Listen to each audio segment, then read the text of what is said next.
Saya ajak kita semua berdoa sebelum menerima firman Tuhan ini. Saya percaya Roh Kudus akan berbicara, memberikan pewahyuan-pewahyuan bagi setiap hati, dan bagi setiap orang yang mencari, pasti menemukan jalan. Mari kita sama-sama tundukkan kepala.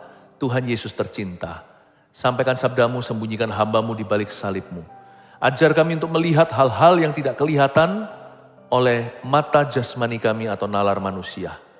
Biar kami dilatih mulai hari ini untuk hidup dengan nilai-nilai kekekalan dan dengan mata iman. Agar kami bisa mendeteksi apa yang Tuhan hendak kerjakan di hidup kami. Sekalipun kami tidak tahu segala sesuatu, ajari kami mengerti, ajari kami percaya dulu. Terima kasih Bapa, di dalam nama Yesus kami berdoa. Amin. Saya yakin kita semua dipanggil di hidup ini, di dunia ini untuk tidak hidup dari apa yang kita lihat. For we do not walk by seeing. We don't walk by sight, but by believing atau by faith. Kita hidup itu karena percaya. Kita percaya dulu baru melihat kemudian, bukan sebaliknya. Wait and see, aku harus lihat dulu hari ini. Baru aku akan mempercayai. Karena ada dua kerajaan, satu kerajaan manusia. Disitulah berkuasa panca indera. Tapi ada kerajaan Allah, the invisible kingdom yang tidak kelihatan dengan kasat mata. Terkandung janji-janji Tuhan. Semua berkat-berkat Allah ada di dalam hadirat Kristus di sorga bersama dengan kita. Oleh karena itu kita dipanggil untuk hidup dengan iman di tengah ketidakpastian. Saya ajak kita membaca ayatnya terlebih dahulu, yaitu di 2 Korintus pasal yang kelima, ayat 6-10 dan ayat emas kita ayat 7. Maka oleh karena itu hati kami senantiasa tabah, meskipun kami sadar bahwa selama kami mendiami tubuh ini, kami masih jauh dari Tuhan. Sebab hidup kami adalah hidup karena percaya, bukan karena melihat. Tetapi hati kami tabah, dan terlebih suka kami beralih dari tubuh ini untuk menetap kepada Tuhan. Sebab itu juga kami berusaha, baik kami diam di dalam tubuh ini maupun kami diam di luarnya, supaya kami berkenan kepadanya. Sebab kita semua harus menghadap tahta pengadilan Kristus, supaya setiap orang memperoleh apa yang patut diterimanya, sesuai dengan yang dilakukannya dalam hidupnya ini, baik ataupun jahat. Ayat 6,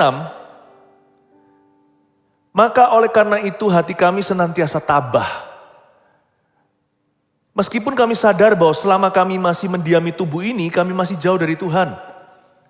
Kita ini belum di sorga, kita ini masih di dunia yang jatuh. Tempat dahulu kala, zaman purbakala, pernah tinggal sepasang suami istri namanya Adam dan Hawa. Kita hidup di dalam alam yang tidak alam semesta yang tidak sempurna. Namanya siapapun juga yang hidup di dunia ini pasti ditaruh di tengah ketidakpastian. The name of the game, nama atau peraturan daripada permainan di dunia ini, kehidupan ini tidak menentu. Satu hal itu yang pasti, kalau ada satu kepastian di hidup ini adalah ketidakpastian. Jadi siapa yang hidup, barang siapa yang hidup di dunia ini sekarang, mau gak mau terimalah fakta, kita ini ditaruh persis di tengah-tengah taman Eden ketidakpastian itu. Apakah Allah jahat menakdirkan kita atau menciptakan kita, lalu ditaruh di tengah rimba? Tidak. Dia Immanuel, bukan Allah beserta. Siapa suruh kita hidup sendiri? Kan ada Tuhan Yesus. Jangan salahkan Adam, dia jatuh dalam dosa. Kita sendiri punya pilihan, lalu kita pernah berdosa dan masih akan berdosa. Berarti kita semua memang menjadikan dunia ini gak pasti. Setiap kita ada sumbangsih. Tapi Yesus memberi jalan keluar atau jalan lebih tinggi. Dia berkata, di dunia ini kau mengalami pencobaan, tapi kuatkan hatimu, aku telah mengalahkan dunia. Barang siapa percaya kepada Tuhan, Rasul Yohanes pernah menulis begini, imannya dia pada Kristus akan mengalahkan dunia. Kita nggak dipanggil jadi yatim piatu, kita punya Bapa. Barang siapa menerima Yesus, diberinya kuasa untuk menjadi anak-anak Allah. Jadi, jangan merasa Tuhan itu nggak adil taruh saya di tengah-tengah rimba. Tapi sebelum kita mati, selama kita masih mendiami tubuh ini, kita masih jauh dari Tuhan, itu maksudnya jauh dari sorga, tapi Tuhan gak jauh dari kita. Kita masih jauh dari kediaman Allah, sorganya yang baka. Dan aku akan diam di rumah Bapa selama-lamanya, Mazmur 23. Kita belum di situ, kita masih hidup di sini. Tapi tenanglah, hidup di dunia itu sementara. Sepanjang-panjang umur seseorang, dibanding kekekalan, dia hanya hidup berapa jam. Kemuliaan yang menanti kita itu lebih besar daripada semua pencobaan yang kita alami hari ini. Mahkota yang menanti itu lebih mulia daripada salib yang kita pikul hari ini. Karena itu mari kita tabah. Ayat 6 katakan harus tabah. Harus konsisten jadi orang. Harus sabar. Jangan bunuh diri karena masih ada pengharapan. Tuhan belum selesai dengan Anda dan saya. Tapi juga jangan terburu-buru rasanya kepingin dapat ini, dapat itu. Hidup itu harus step by step, heart to heart. Selangkah demi selangkah, sehari demi sehari. Kita boleh berencana setahun. Orang kalau profesional harus berencana panjang. Tetapi setiap langkahnya, gandenglah Tuhan. Kita mesti tabah. Karena selama kita hidup di dunia ini, masih akan dirudung ketakutan. Tahu nggak cousin atau sepupunya, saudara sepupunya ketidakpastian itu adalah ketakutan. Ketakutan adalah cousinnya ketidakpastian. Selama ada ketidakpastian, di mana ada ketidakpastian, di situ pasti ada kekhawatiran. Tapi Alkitab mengajarkan di ayat 6, Paulus menulis begini, kamu harus tabah. Tabah itu berarti percaya. Step by step, heart to heart, setiap langkah, hati demi hati. Mari kita hati-hati mengikut Kristus di dunia yang tidak pasti.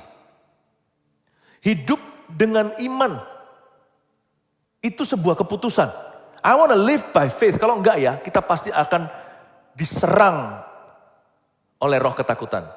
Coba ya, apabila kita mikirkan di luar firman aja, wah kita bisa panik, kalut, dan bisa kalap sekali. Bagaimana jika itu gak akan berhenti, terus berbicara di hidup kita, what if. Gimana kalau nanti saya mati muda, anakku gimana? Gimana kalau saya ditinggal oleh pasangan saya? Ya. Entah itu dalam situasi goncang rumah tangga atau ditinggal yang lebih sedih lagi apabila sepasang suami istri begitu dekat lalu salah satunya pergi meninggal dunia secara dini. Ada banyak kan pikiran kita, what if, gimana jika aku jatuh sakit? Gimana jika anakku nanti gak punya masa depan? Gimana kalau nanti aku di PHK? Gimana jika itu tidak akan pernah berhenti? Tabah itu berarti juga kontrol pikiran sendiri. Jangan biarkan liar sembarangan ke kanan dan ke kiri. What if, bagaimana jika? Tabah, memang kita itu ditaruh di tengah ketidakpastian, tapi ada Yesus dan firman. Semua yang benar, semua yang mulia, adil, kudus, dan manis, yang layak dipuji, pikirkanlah semua itu. Tabah itu peperangan. Untuk kita punya sound mind atau pikiran yang bijak, kita memiliki pemikiran-pemikiran yang sehat, itu butuh hati yang ngerem pikiran sendiri dan berkata tabah. Memang you tidak tahu segala sesuatu, bicara pada diri sendiri. Hai jiwaku, pujilah Tuhan, tenang teduh dalam kasih-Nya Tuhan, semua indah pada waktunya. Tabah itu bisa berkata pada diri sendiri. Aku tahu ada banyak sekali yang bisa dikhawatirkan. Ada banyak sekali yang kita bisa jadikan alasan gelisah. Karena selama kita hidup di dunia ini bukan hanya gak pasti. Masa depan kita gak bisa melihat hari ini. Tapi tabah. Karena hidup kita bukan karena melihat. Tapi karena percaya. Makanya ari-ari sama Tuhan itu harus setiap hari. Surrender atau berserah itu harus berkali-kali. Surrender berserah itu bukan pasrah loh ya. Terserah, bukan. Dari waktu ke waktu kita mesti doa begini. Mungkin saat-saat kita mengalami panic attack. Mungkin pikiran tertentu sedang menyerang kita malam hari. Ya. Rasa takut, di antara rasa takut kita adalah ketakutan untuk mati. Asal kita tahu nama kita sudah tertulis dalam kitab kehidupan. Dan lebih bahagia jika seluruh keluarga sudah diselamatkan. Sebenarnya kita nggak bisa takut akan maut lagi. Tapi jikalau Anda mengalami panic attack suatu hari, berdiri atau duduk di mana, berlututlah di hadapan Allah. Ya, lalu surrender your heart once again. Serahkan kekhawatiranmu kepada Tuhan, katakan Tuhan Engkau baik, Engkau adalah Allah yang bertanggung jawab, Engkau tidak pernah meninggalkan aku sekalipun aku gak layak untukmu, tapi aku tahu Engkau telah menjadikan aku anakmu. I surrender my heart to you. Aku serahkan hidupku, aku serahkan hidup keluargaku, hidup orang-orang yang kukasih. Aku serahkan masa depan kami kepadamu Tuhan. Sekalipun bumi tidak menentu, Yesus itu pasti dahulu sekarang selama-lamanya. Dia tak pernah berubah. Pada firman-Mu yang teguh, Kutaruh dan kubangun hidupku di atas sana ya Tuhan, rumah yang tidak akan goncang atau goyang karena badai dan taufan, karena aku hidup dalam firman Allah. Serahkan hatimu kepada Tuhan lagi dan berkata, I surrender to you. Aku berserah kepadamu. Lihat, you will feel better. Tabah itu juga berarti you will feel better. Anda akan bisa merasa lebih baik, lebih tenang, lebih nyaman setelah menyerahkan hatimu kepada Tuhan dan menyerahkan segala kekhawatiranmu.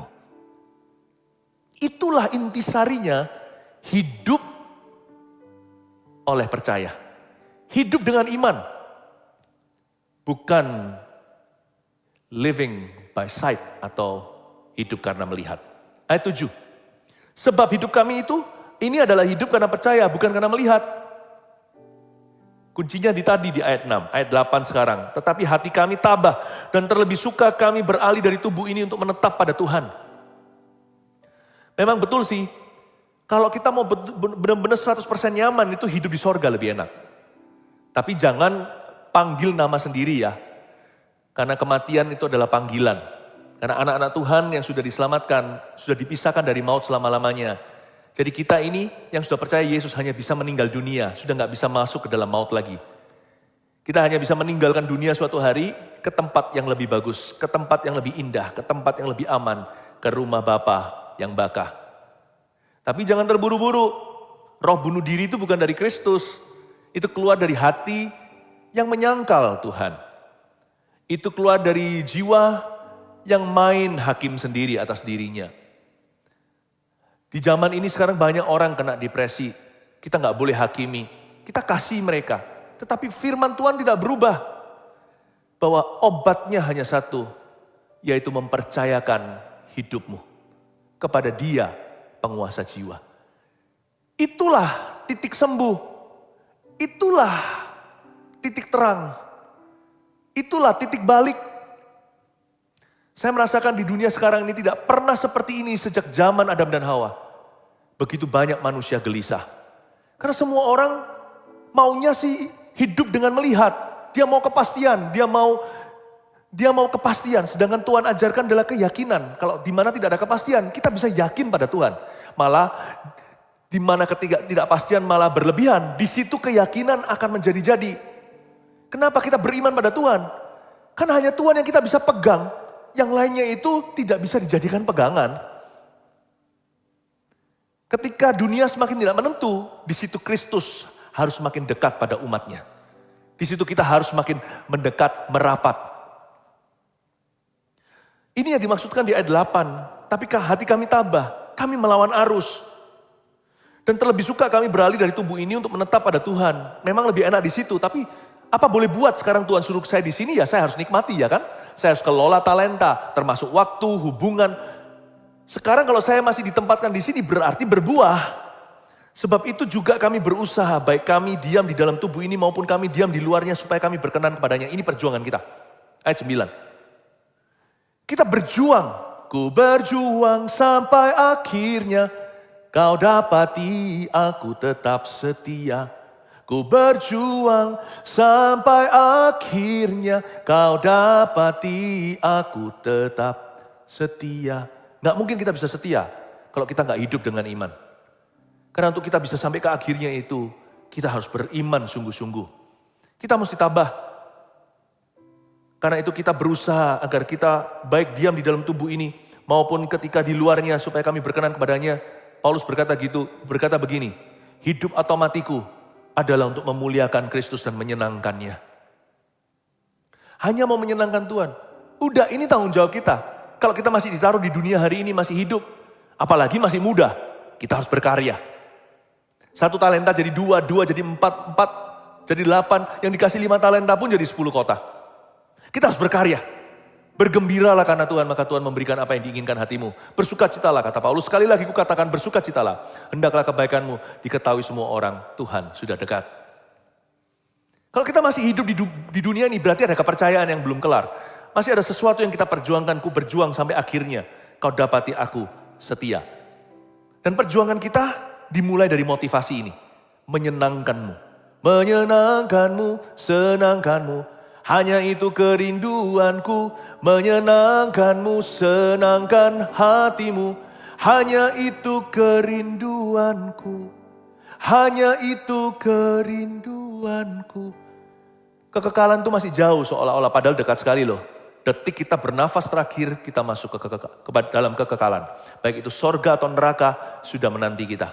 Dan itu bukan rekayasa manusia, itu adalah firman Allah. Sadarkah Anda, perjuangan kita itu sesimpel ini setiap hari. Kita punya beribu-ribu satu pilihan, tapi sebenarnya pilihannya hanya dua dalam segala perkara. Di dalam segala sesuatu, 1001 itu hanya ada dua pilihan sesungguhnya. Menyenangkan Tuhan atau melanggar firman. Udah itu aja. Menyenangkan dia atau mendukakan hatinya. Apapun konteksnya, ribuan pilihan yang harus kita buat. Tiap hari minimal puluhan, kesini atau kesana, responku gimana? Reaksi hatiku lebih baik seperti apa? Beli atau jual, kerja sini atau kerja situ, di sini lanjut atau berhenti?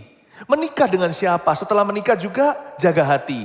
Apakah saya setia kepada istri atau suami? Sebagai orang tua juga memberikan waktu kepada anak-anaknya, selalu kita punya pilihan. Hari ini saya pulang kantor, apakah saya ketemu sama anak-anak saya, luangkan waktu kualitas atau saya HP-an. Selalu kita punya pilihan, whatever. Apapun the name of the game, apapun pilihan yang disodorkan kita, sebenarnya hanya ada dua kategorinya. Menyenangkan Tuhan alias berkenan, ayat 9 tadi, supaya kami berkenan kepadanya, atau melakukan apa yang tidak berkenan kepada Tuhan. Bahkan di area abu-abu bukan soal perkenanan, kita punya pilihan kok. Segala sesuatu halal tapi nggak semuanya berguna. Yang ini lebih berguna dari yang itu. Aku pilih ini atau pilih itu. Hidup dengan iman itu nggak sama sekali, bukannya sama sekali kita nggak melihat kok. Hidup dengan iman itu kita setiap hari melihat dua pilihan. Siapa bilang hidup dengan iman itu buta? Tidak melihat apa-apa, salah. Hidup dengan iman itu mengoreksi hati. Kita sebenarnya tiap hari melihat sesuatu. Kita melihat kanan atau kiri. Kita jalan lurus atau kita melenceng ke kiri dan ke kanan. Selalu punya pilihan. Dan Paulus berkata, hidupku bukan karena melihat tapi karena percaya. Dan ini keputusanku dalam segala perkara. Yaitu supaya kami berkenan kepadanya. Sebab kita semua harus menghadap tahta pengadilan Kristus. Supaya setiap orang memperoleh apa yang patut diterimanya sesuai dengan apa yang dilakukannya dalam hidupnya ini. Baik ataupun jahat. Hidup dengan iman itu berujung pada pengadilan Allah. Tahta pengadilan Kristus berujung pada upah. Dan kita tahu bahwa kita telah diselamatkan dari hukuman kekal karena pengorbanan Kristus. Dan ketika kita terima Yesus, kita sudah luput dari maut. Tapi sekarang kita sedang mengejar upah. Bukan karena kita itu ingin dapat berkat, bukan mengejar sesuatu yang duniawi. Upah di sorga itu maksudnya kemuliaan Allah. Mahkota kehidupan. Setiap orang yang living and walking by faith. Setiap manusia Allah yang hidup dan berjalan dengan iman. Mau gak mau, matanya tertuju pada kekekalan. Setiap hari kita disodorkan pilihan, berkenan pada Tuhan atau bukan. Tapi apapun yang kita lakukan, carilah perkara-perkara kekal di dalamnya. Jangan hidup berlalu begitu aja. Sekolah, lulus, kuliah, lalu menikah, kerja, punya anak, cucu, punya rumah, mati, meninggal dunia, sia-sia. Tanya pada dirimu sendiri, apa perkara kekal hari ini yang bisa kuperjuangkan? Di tengah-tengah aku mengarungi kehidupan yang tidak pasti. Dan belajar untuk berkreasi dan berkarya dan bertanggung jawab dengan hidup ini. Tuhan pasti akan menunjukkan perkara-perkara kekal itu akan menghiasi hidupmu setiap hari. Jikalau hatimu mencari Tuhan sungguh-sungguh. Kita akan memperoleh dan mendapatkannya. Kita akan menemukannya. Sebab mata setiap orang yang hidup dengan iman harus tertuju pada tahta pengadilan Kristus.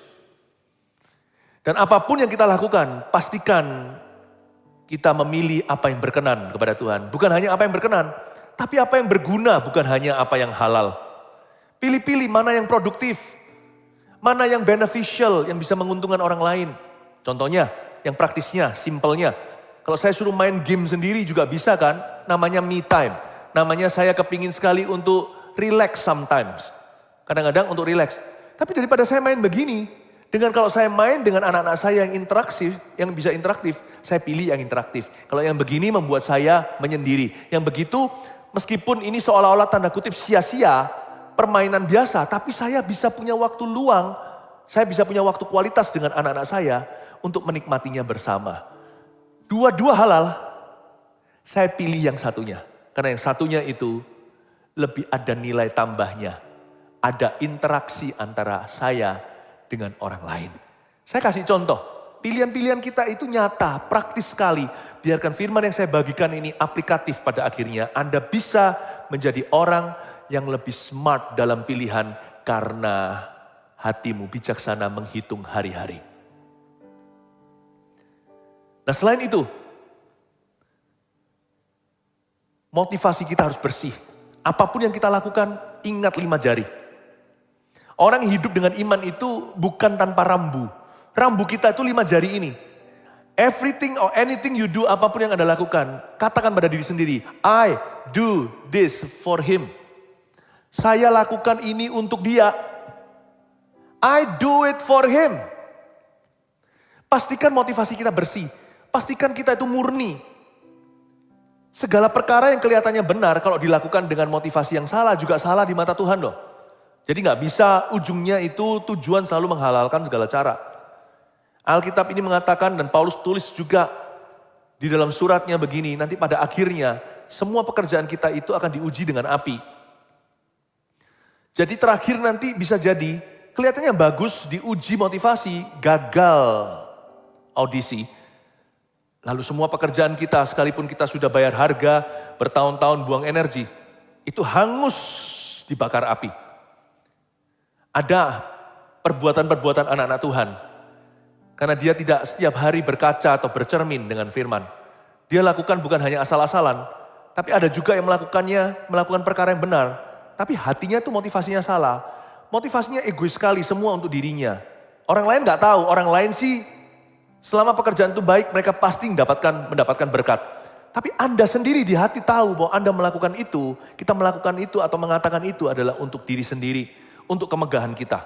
Yang beginian nanti pada waktu di akhirat hangus semua. Bukannya orang-orang anak-anak Tuhan yang melakukan perkara yang benar tapi dengan motivasi yang salah itu mereka akan dibuang ke neraka. Enggak. Pengadilannya bukan lagi hukuman tapi upah.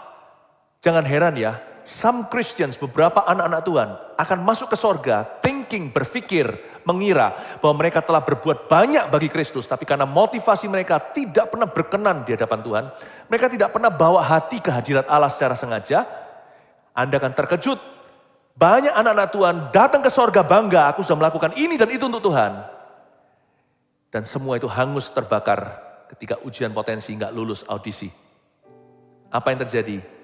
Mereka masuk ke sorga, mengira perbuatannya banyak, tak satu pun diperhitungkan oleh Tuhan. Itulah sebabnya jangan iri sama berkat orang lain. Kalau orang lain diberkati atau orang lain itu dipakai Tuhan lebih. Jangan. Bagianmu, kalau satu saja talentanya silakan jangan disimpan di bawah tanah. Kalau 2 jangan iri sama yang 5. Kembangkan, kelola, berkreasi, berkarya dengan kekekalan di dalam hati dan jiwa. Lakukan terbaik untuk Tuhan dengan motivasi semurni-murninya. Dan hidup dengan iman. Dan praktekkan iman yang tidak Anda lihat itu. Atau iman yang tidak melihat maksudnya. Praktekkan itu dalam segala pilihan. Dengan mengutamakan Tuhan di dalam setiap keputusan hidupmu. Ketika Anda diperhadapkan dengan pilihan berkenan atau tidak. Diperhadapkan dengan pilihan untuk Tuhan, I do this for him. Or I do this for me. Pilihlah, I do this for you Lord. Aku lakukan ini untuk dirimu. Praktekkan iman yang gak melihat itu. Dalam keputusan sehari-harimu. Keputusan kecil hingga keputusan yang besar. Dan pastikan seperti Paulus katakan. Orang yang hidup dengan iman di tengah-tengah ketidakpastian. Satu hal yang pasti. Hidup boleh gak menentu. Tapi hatimu tentukan sendiri. Motivasi apalagi. Ketidakpastian itu di luar. Di dalam ini sudah pasti. Kristus sudah beli. Sudah non negosiasi. Sudah finalisasi. Aku akan memilih apa yang memuliakan Tuhan dan menyenangkan Dia. Bukan apa yang melanggar firman-Nya dan mendukakan hatinya. Itulah praktisnya hidup dengan iman. Living by faith, not by sight. Mempraktekannya lewat keputusan hidup. Mengutamakan Kristus, bukan kepentingan pribadi. Kalau kita bisa praktekkan ini, you're living by faith, hidupmu dengan iman itu, di tengah dunia yang tidak pasti ini, akan penuh dengan berkat-berkat ilahi. Siapa bilang hidup tidak melihat itu? Tidak melihat sama sekali. Siapa bilang hidup karena percaya tidak melihat sesuatu? Saya melihat sorga di ujung sana. Saya harus hati-hati berjalan hari ini. Saya melihat pilihan yang persis di depan mata saya. Sorga long term. Sorga itu jangka panjangnya. Jangka pendekku adalah keputusan yang persis diperhadapkan di depan saya. Saya harus memuliakan Tuhan dan menyenangkannya. Itulah intisari hidup oleh.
Percaya akan janjimu.